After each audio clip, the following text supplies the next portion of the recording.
Gentleman from Colorado is recognized for 3 minutes. Madam Speaker, I thank the gentleman from New York for the time and for his work on this vital issue. I am opposed to raising the debt ceiling limit. How in the world can we raise the debt limit when the Senate refuses to work with the House to even pass a budget? The Senate hasn't passed one in 3 years.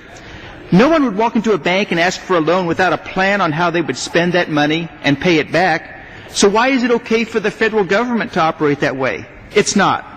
The latest increase to the debt ceiling limit allows President Obama to borrow an additional $1.2 trillion, which brings our national debt to $16.4 trillion. And he will likely be back at the end of the year asking for another increase. To put that into perspective, after the Revolution War, when we became a country in 1776, and after that, many wondered if the young democracy could withstand what many at the time considered a crushing debt. The nation had borrowed heavily to pay for the Revolutionary War. The debt when the war was over was about $34 per American, which in today's inflation-adjusted dollars would be about $653. Today's debt, by contrast, is nearly 68 times that size, or $45,000 per American. It's bad enough to borrow money like there is no tomorrow, but to do so without even a budget in place is simply wrong.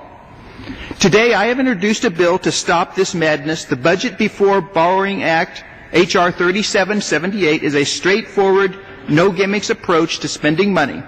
It very simply says that the nation cannot raise the debt ceiling limit unless the House and the Senate have agreed on a budget resolution. This can only be waived with a vote of 2/3 of the members of both houses. To conclude, I am opposed to raising the debt ceiling limit, and I urge my colleagues to support this disapproval resolution. With our current debt load and lack of a budget, the President has no business asking to raise our nation's debt at this time. Thank you, Madam Speaker, and I yield back. Gentleman from Colorado yields back. The gentleman from Michigan. It's now my privilege to